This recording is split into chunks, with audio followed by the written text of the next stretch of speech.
On the 49th day of what the Galactic Empire called the Cleansing Accord, 5 human children were dragged onto a polished obsidian platform beneath twin suns. One cried for his mother. Another, too young to speak, simply reached upward to a blank sky. It was broadcast live. Across 1,000 star systems, aliens tuned in to witness what was intended as a message. "Let it be known," declared the shimmering announcer in flowing Zarnakian script, "that Earth's future will not be written by infants." Celine Maris watched from her embassy chamber aboard Zarnak Prime's orbital council ring. The transmission flickered across her holographic desk, colorless, clinical. No dramatic music, no pomp, only execution. She didn't blink, didn't reach for the tissue box they thoughtfully provided for emotional species. Her fingers simply tightened around the porcelain handle of her teacup. Pale steam curled up, catching the flicker of distant lightning beyond the chamber's glass dome. Outside, the Zarnakian capital bustled with its usual indifference. Long serpentine bodies gliding across translucent bridges, haughty chatter vibrating through scaled throats, and the occasional flutter of a Grivari flyer whispering urgent deliveries no one ever opened. Inside, silence held dominion. The human ambassador set the cup down with care, no clatter. She leaned back in the velvet chair, folded her hands atop her lap, and uttered only one word. "Noted." The AI perched beside her, a toy parrot with one eye and peeling paint, chirped cheerfully. "Emotion index, 3%. Suppressed rage or professional detachment, ma'am?" Celine smiled faintly. "Neither, Polly. It's a kind of quiet you get just before the first leaf falls. Begin list protocols. Extinction model or cultural erasure? Undecided. Prepare both."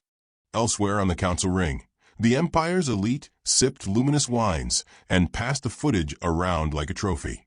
The High Imperator, Threx Quoll himself, slithered through laughter and backpats in a chamber that smelled faintly of molten copper and smoked blossom. "We showed restraint," Threx Quoll announced, his voice a polished blade. "Only 5. A mercy, really." A round of clacking approval followed. Kolvax, the Grivari vice commander, offered no such applause. He wrung his lower arms nervously, shifting his chitinous shoulders. They were children, even by mammalian standards. Threx Quoll turned with casual menace. "Do not speak to me of mammalian weakness. Earth has been too bold, too sentimental. It was time to remind them of consequence." "And if consequence has memory?" Kolvax muttered, barely audible. No one heard. Or worse, they pretended not to. At dawn, the Earth Embassy's outer gates, rarely visited, often mocked, opened without warning. Celine walked alone, no guards, her pale diplomatic robes flowing like paper set adrift. The square ahead buzzed with a press swarm, their multifaceted eyes glinting. She stepped to the platform reserved for official responses. Her voice came without amplification, yet every species present felt it reach them directly, a human trick she never explained. "To those watching, you may believe you've silenced Earth, that you've severed our instinct for justice by wounding what we hold most sacred, children." She paused, letting the words settle. "You are mistaken." Threx Quoll, tuning in from a tower of glass and bone, scoffed. "So dramatic, always with the sentiment." Celine continued. "You assume rage looks like screaming, that grief wears a war mask. But humans, we bake bread for funerals. We plant trees for the dead. And we wait." A flicker crossed her eyes. Not anger, something deeper. The kind of stillness that predates thunder. "When that waiting ends," she whispered, "you will not recognize the weather." Polly fluttered overhead and chirped merrily. "Processing directives. Sending the clouds." Threx Quoll turned the broadcast off. That evening, Kolvax summoned Celine to a private garden floating 10 meters above a nutrient lake. He tried, awkwardly, to explain away the massacre. It was tactical, regrettable, perhaps, but effective deterrence. She studied the pale blue blossoms blooming from nutrient vines. "Do you know what these are?" she asked. He hesitated. "Decorative? Genetically encoded messengers. Earth sent them as a peace offering 10 years ago. Every leaf carries human data, songs, images, childhood laughter. He blinked. I wasn't aware.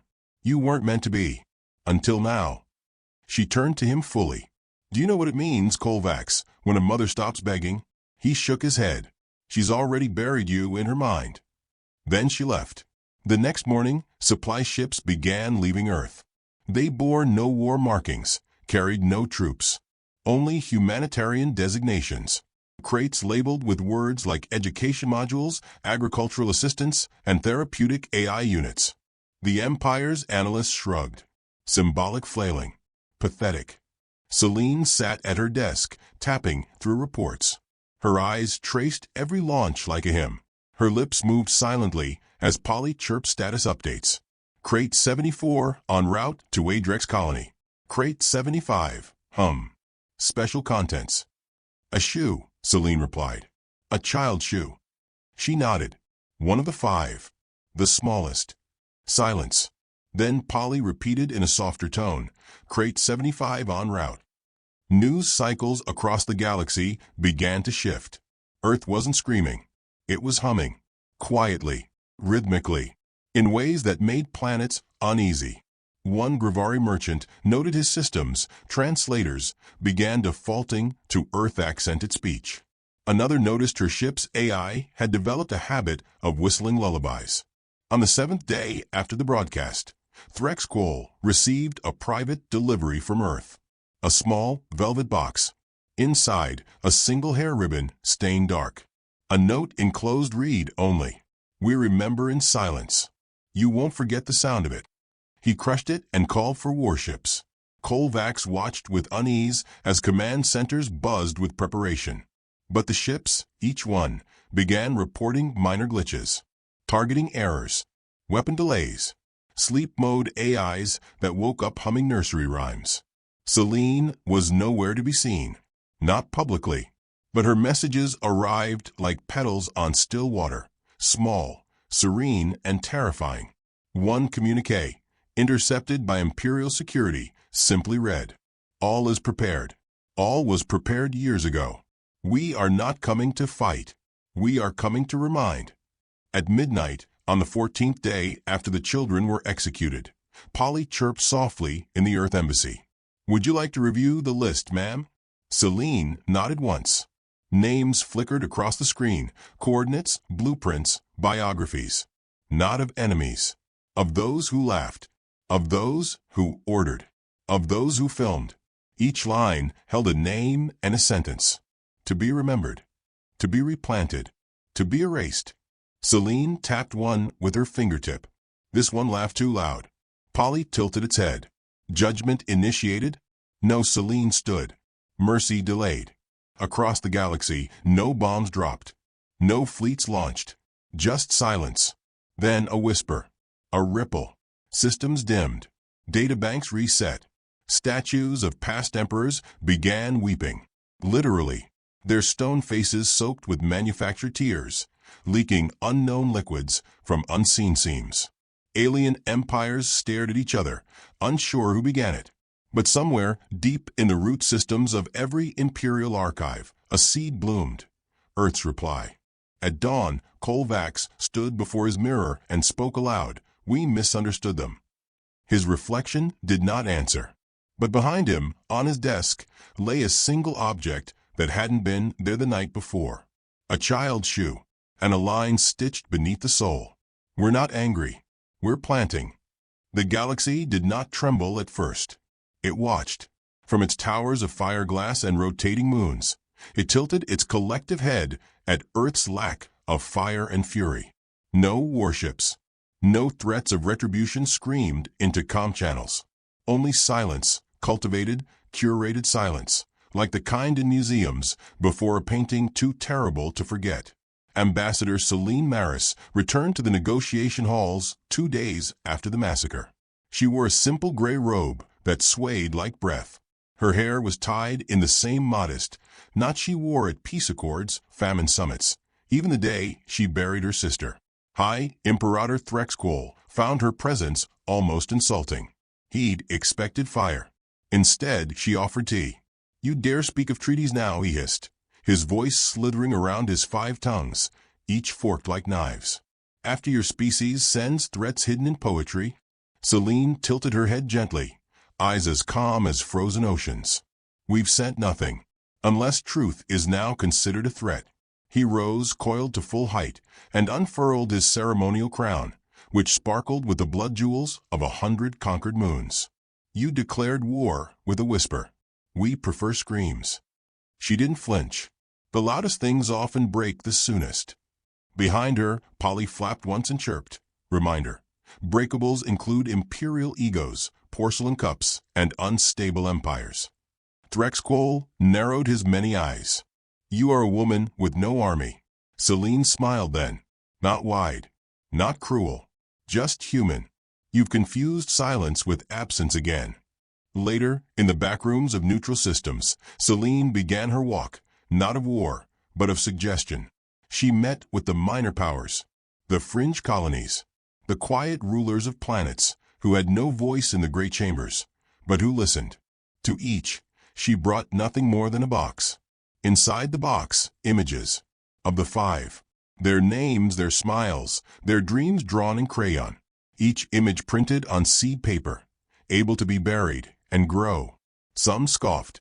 One threw the box at her feet. But others paused, held the paper a little too long, whispered something to themselves in their own tongue, and left the room different. A Bracteon merchant wept without knowing why. A 3-eyed diplomat from Crystal asked for more copies. Selene never asked for alliances. She only asked a single question. If it had been your children, would silence have saved you? She never lingered to hear their answer. Kovacs, watching from the Imperial Intelligence Wing, began to worry. He was the only one who did. Insectoid and anxious, he kept charts, graphs, incident threads.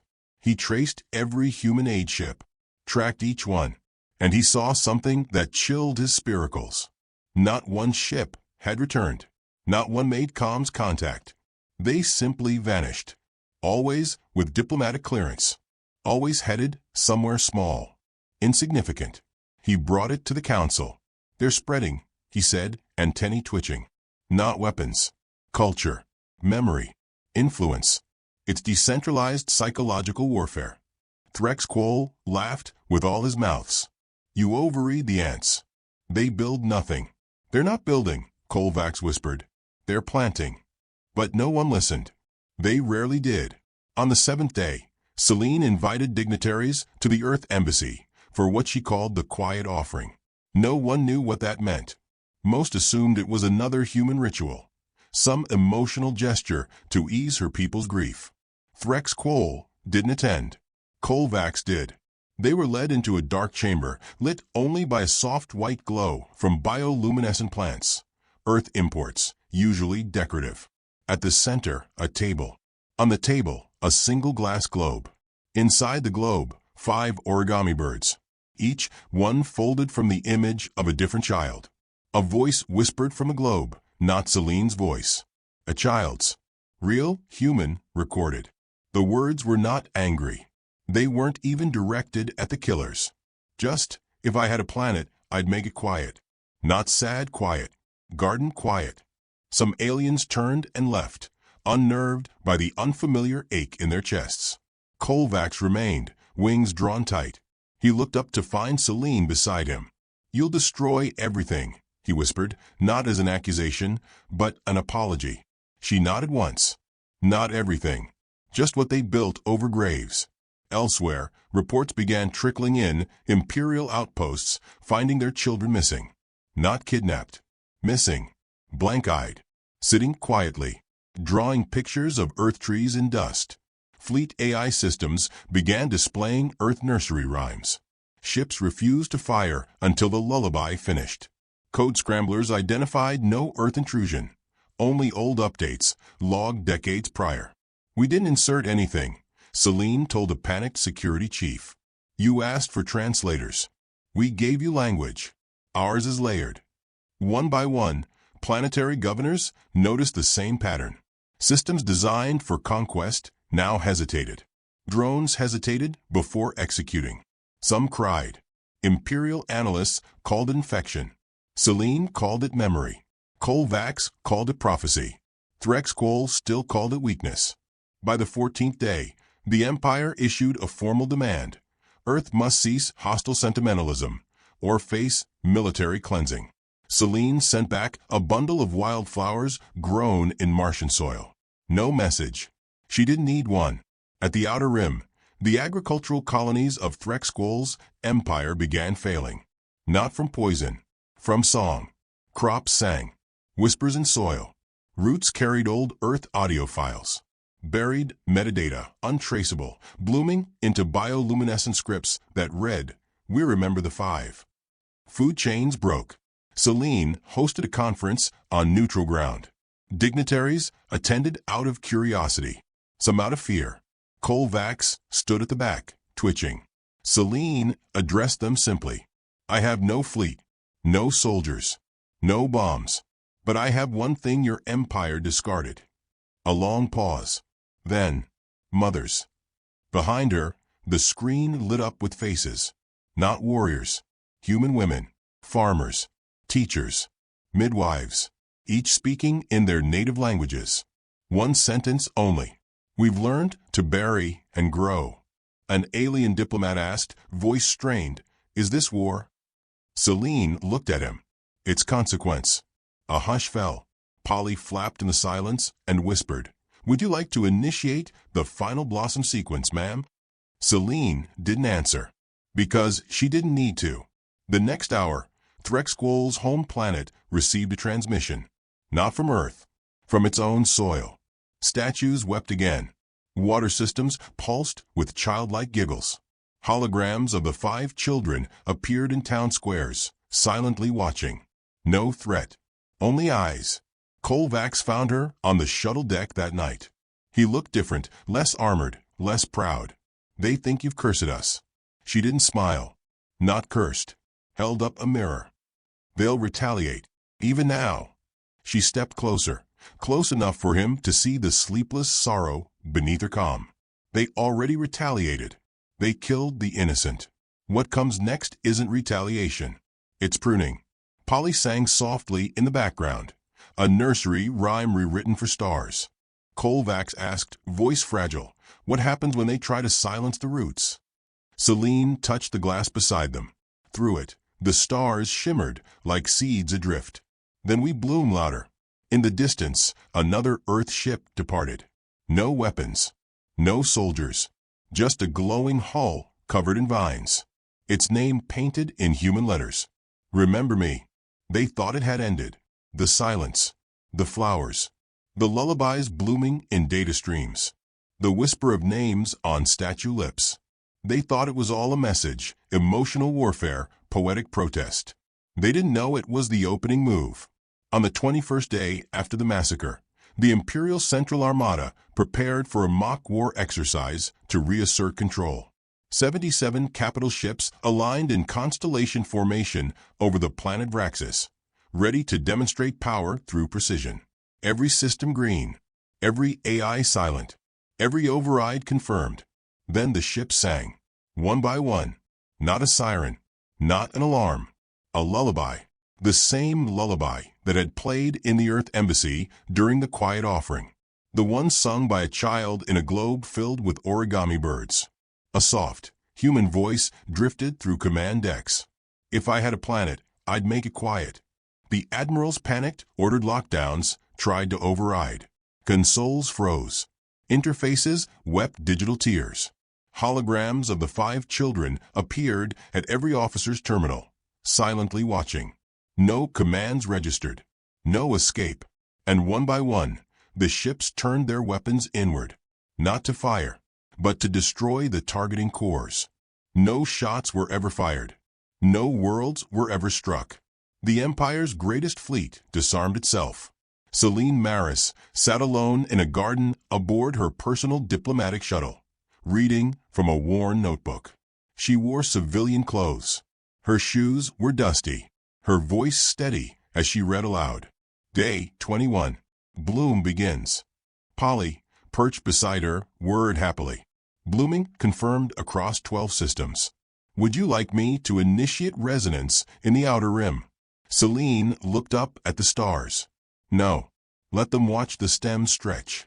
Across the galaxy, old installations designed by humans under the guise of infrastructure projects, relief centers, research labs, cultural academies, activated. None contained weapons, but all contained stories. Interactive, looping AI narratives crafted to teach the 5 children's lives. Not just how they died, how they played, danced, dreamed. Entire generations of alien youth, curious and unsupervised, began learning empathy at the molecular level. Mothers watched their children weep. Fathers found drawings of Earth forests beneath dinner plates. Governors began receiving anonymous deliveries, seed packets, journals, coded messages that read, "We give you what we lost. See what you do with it." Threxquol, enraged, declared that Earth had infected the galactic mind. "We are under assault," he roared, coiling through the hall of command.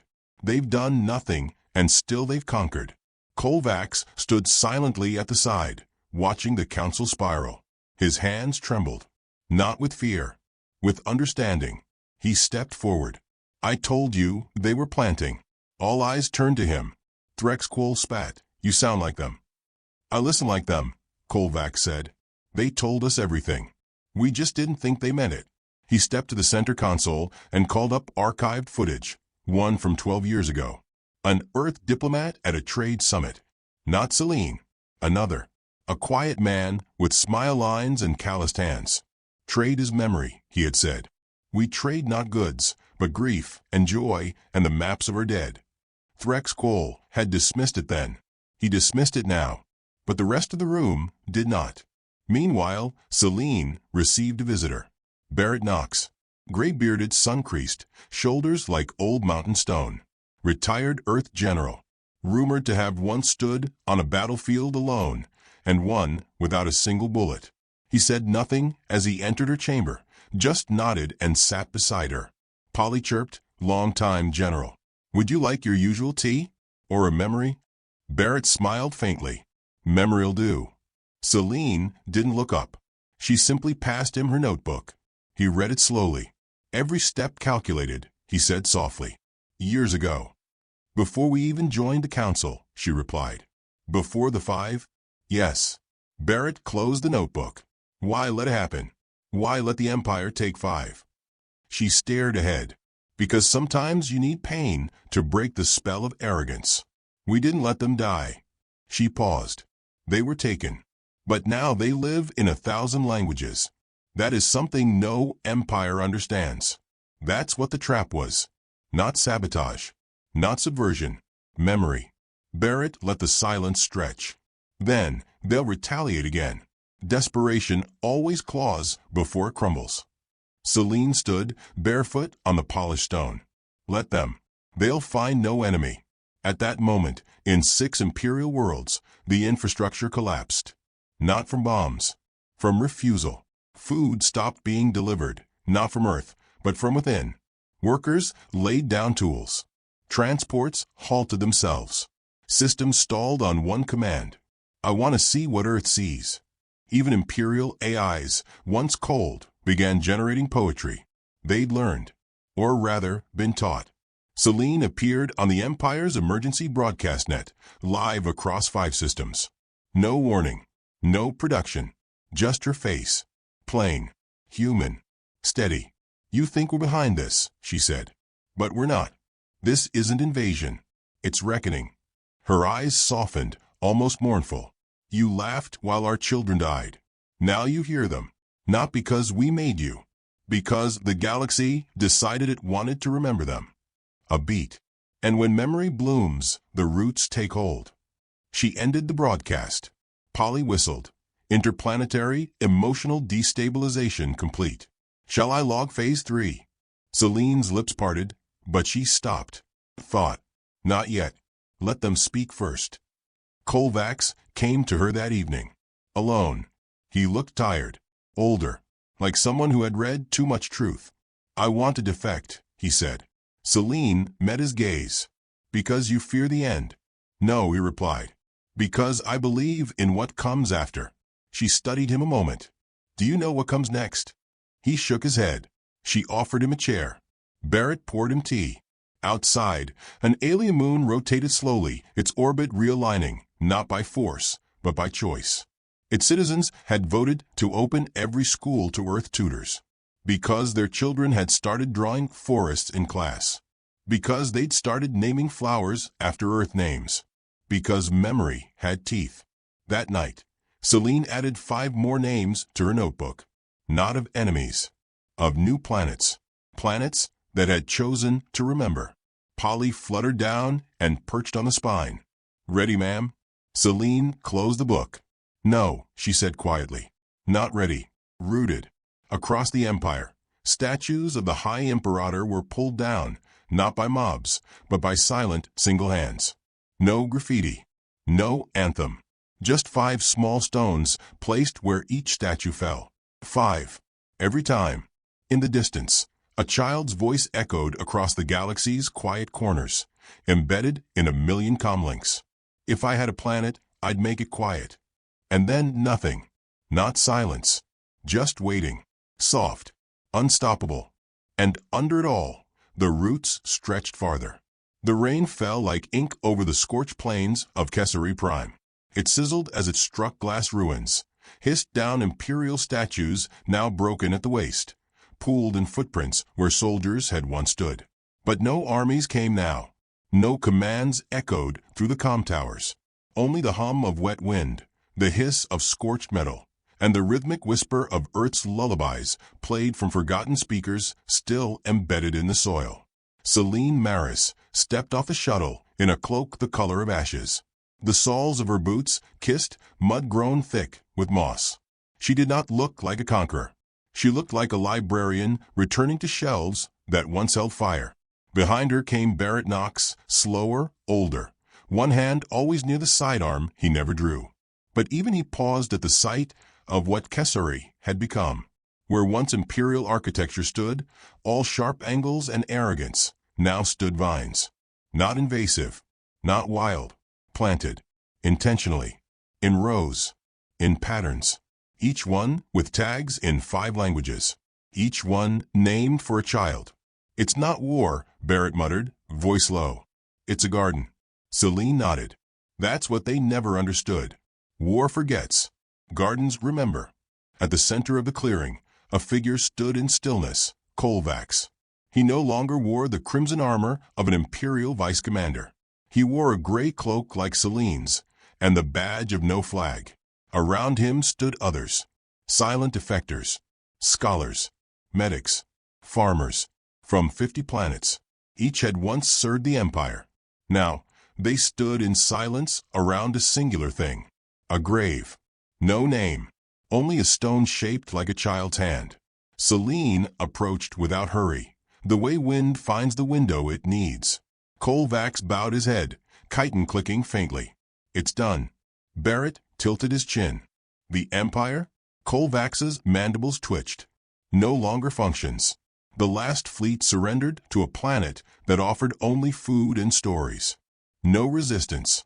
They just stopped. Celine knelt by the stone, touched its edge, as if greeting it. It wasn't force that undid them. It was grief that refused to die. Around them, the garden shimmered with encoded flora. Each leaf carried sound. Each root hummed beneath passing feet. Memory embedded in biology. 1,000 voices stitched into photosynthesis. What happens now? Colvax asked, though the question was rhetorical. We rebuild, Celine said. Not with bricks. With remembrance. And laws shaped like lullabies. Barrett chuckled softly. No one will understand what that means. They don't have to, she replied. They'll feel it. High above the broken capital, satellites once used to track rebel colonies now broadcast nothing but children's voices, collected from across human settlements, all reading from the same poem. One line repeated in chorus. You taught us to bury. We taught the stars to bloom. The message spread not through networks, but through soil. Biosignals laced with emotional memory drifted planet to planet, not as command, but invitation. Colvax turned to Celine. Some want revenge. Some say what we've done is too soft. Soft. Barrett barked a laugh. This wasn't soft. This was the slowest hammer I've ever seen. You bled them with memory, with restraint. Celine's expression didn't change. Softness is only softness when it's voluntary. What we offered was patience. What we demanded was humanity. Behind her, Polly chirped gently. Update: 967 Imperial worlds now in transition. 90% choosing cultural integration. 4% requesting amnesty. 3% still processing grief-induced latency. Barrett raised an eyebrow. And the other 3%? Polly blinked its glass eye. Singing. The garden pulsed faintly beneath their feet. Far across the galaxy, in a cold chamber on the former imperial moon of Ither, Threx Quoll sat alone, unguarded, uncrowned. His tongues no longer spoke, they trembled. Around him, all systems had failed, not from sabotage, but abandonment. His last transmission was not a cry for help. It was a question. Do they forgive? Celine never responded. Instead, she walked that night through the rows of the garden, stopping at each child's tree. Barrett followed behind her at a distance, boots softer than usual, breath caught in something like reverence. Colvax remained near the center, where a new group had gathered. Youth mostly, former enemies, all waiting. Celine reached the last row, where no names had yet been carved. She reached into the folds of her cloak and pulled out a strip of cloth, frayed, red-stitched. A child's ribbon. She knelt, dug with bare hands, and planted it in the soil. What grows there? A voice asked behind her. Celine looked up.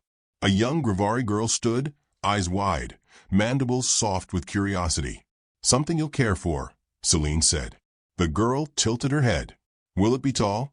It will be kind, Celine answered. Behind them, Barrett finally lit a cigarette.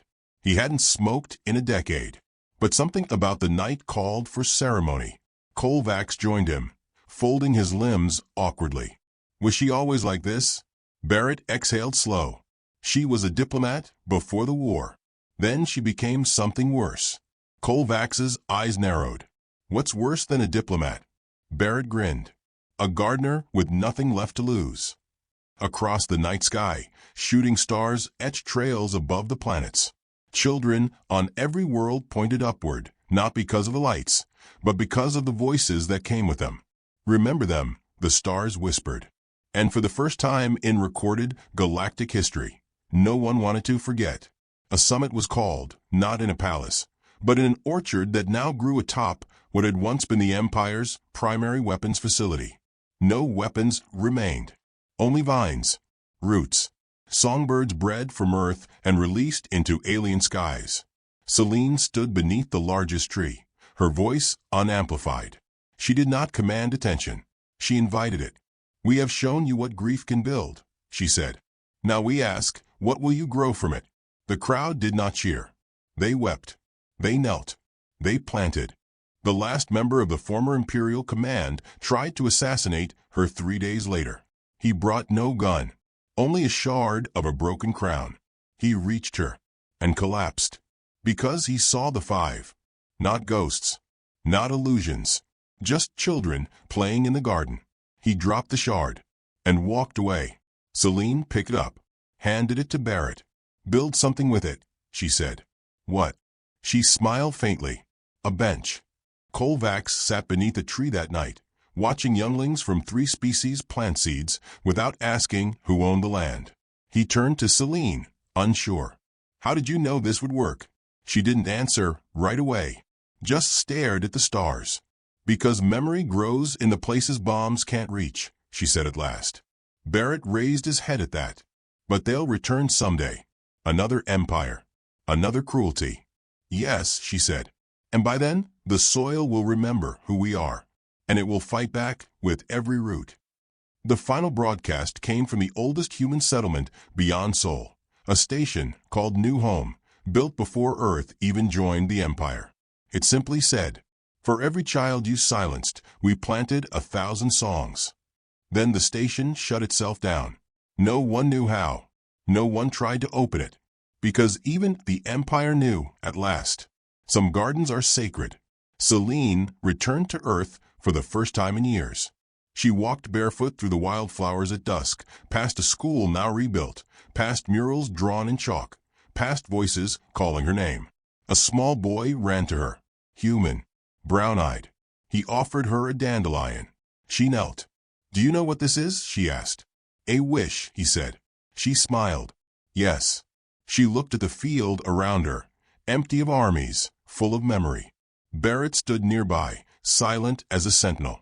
Polly landed on her shoulder and whispered, "War status." Celine's voice was quiet, concluded, "Victory." She looked at the boy, at the garden, at the sky. "No," she said, "a beginning." And then the wind carried 5 names through the flowers, soft as petals, sharp as boughs. They echoed over rivers, over ruins, over roots that would never again forget.